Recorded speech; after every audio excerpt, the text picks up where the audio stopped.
Hey guys, welcome back to another video on my channel. Today we're back with another snapshot. This is Snapshot 25w04a. But once again, it mainly focuses on technical changes, but there are some good changes as well. Now, the biggest thing, which I think a lot of people have been talking about, is these two bugs. These two bugs were fixed in prior snapshots, and they have now been reverted. And this is diagonal movement is not normalized when crouching or using certain items. This bug has now been reverted. And also, the player continues sprinting when performing actions that slow them down.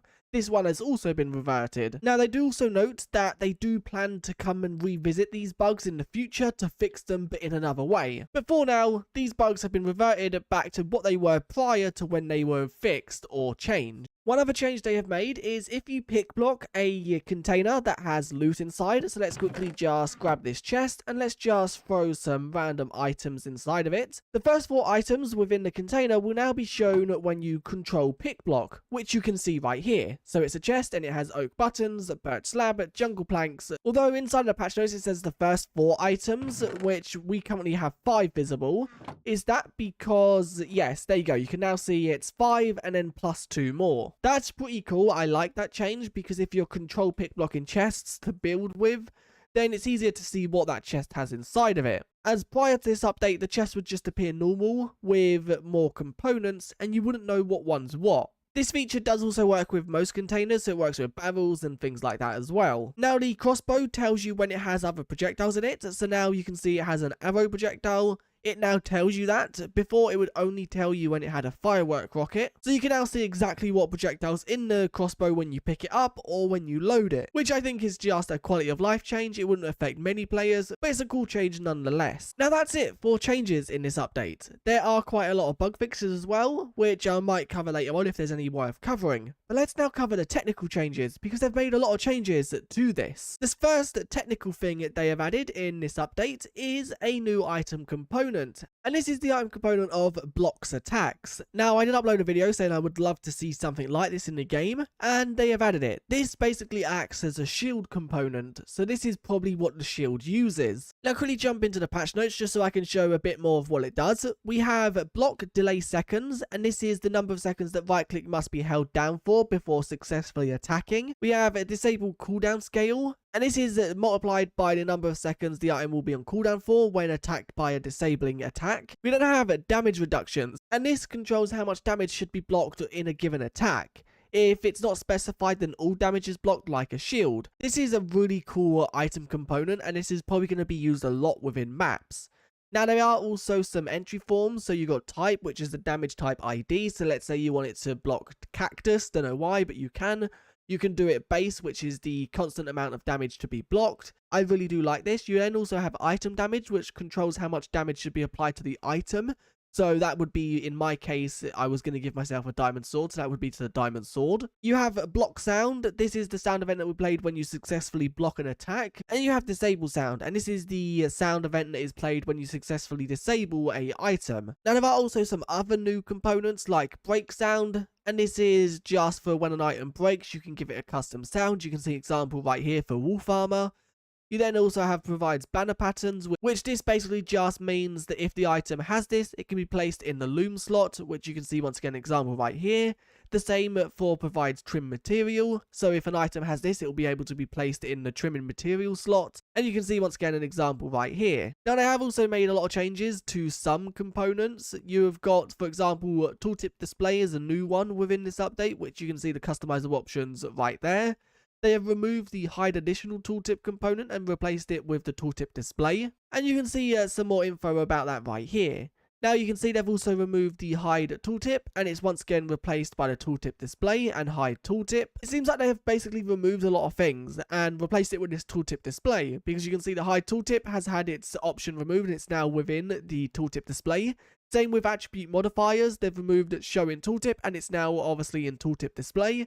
Same with dye color, they've removed show in tooltip and it's now within tooltip display, and it's now in tooltip display. This is also for can break. You have enchantments and stored enchantments, it has also been removed. You then have jukebox playable, it has been removed. You have got trim, it has been removed. Unbreakable, it has been removed. And that is about it. So one thing to note, this is going to break quite a lot if you have a lot going on with the show in tooltip. All you need to do is move it to the new tooltip display component, which once again, you can see more info about that right here. Now, one other thing to note, if you have a smithing transform recipe, the base ingredient is no longer optional. So if you have one where this is empty or blank, you would now need to fill it in for that recipe to work. And the same with the smithing trim, the base template and additions are no longer optional either. Now, resource pack changes in this update, there are not that many at all. They've just made some more changes to item models. Now, the next thing I want to cover in this update is one big change to entity variants. So, for example, if we jump to the pig variant, they have made some changes to what is stored in these, and this is spawning conditions. These are stored in most variants, so this is basically the conditions the mob requires to spawn. So you can see priority 1, you can see the biomes it spawns in, and then you see the type, which this is just a condition. But because the pigs are very basic and they spawn on most blocks, you can see, for example, the temperate pig doesn't have any conditions, it just has a priority. And the warm, once again, just spawns in the warm biomes. Now, alongside this, they have also made it so frog variants can now be data driven, so you can now add your own custom variants for frogs. You can see cold, temperate, warm, and if I open one of these up, they have asset ID, which is the texture, and then they also have, once again, spawn conditions. Now, another entity that can be data-driven in this update is cats. Cat variants, you can see all of the different variants right here. If I open one up, let's open up Jelly, you can see the asset ID, once again, the texture, and spawn conditions. I just quickly want to show that one with more, you can have more than one, and priority means the priority in which the spawn condition takes place, I believe. So you can see, for example, the all black cat has 2. Its spawn condition of the structure, which is the witch hut, and it also has a spawn condition of moon brightness. And then one final change to wolf variants in this update is they have split the textures into now an assets category. So you can see assets, and then you have the 3 textures right here. But anyway, that is it for this snapshot. Now, once again, it's heavily focused on technical changes. There's not really that much for the casual player. But don't forget, they are probably building up to another snapshot that includes new features as well as changes. It takes some time for them to listen to feedback, as well as, don't forget, they've just come back off their winter break. Now, there are some bugs in this update, but most of them are focused on small minor things, as well as the game test feature that was introduced in last snapshot. So there's none really worth mentioning. The only one that is probably worth mentioning is there was a bug where axolotls wouldn't save their variant when picked up in a bucket. So if I was to pick up this brown one, there is a chance that when I place it back down, it could be any color, which you can see is no longer the case. And then they have also fixed a bug that we found last week where leaf litters wouldn't spawn in the forest biome. And as you can see, they are now back with them covering a lot of the biome floor again. And one other thing that I forgot to mention, which I did notice in the patch notes, is the leaf particles that are played by trees. You can summon that with /particle, and tinted leaves is what the particle uses. This now can take in a option of color, which you can see right here. It can't pass the particle because there is no key color. And this is just the color that obviously the particle will be. So you can use this leaf and change its color to match your builds or things like that if you are obviously making a map. But anyway, that is it for this update video. If you enjoyed, do like and subscribe. And I guess I'll see you guys in another one very soon. Thanks for watching, and I'll see you guys next time. Bye.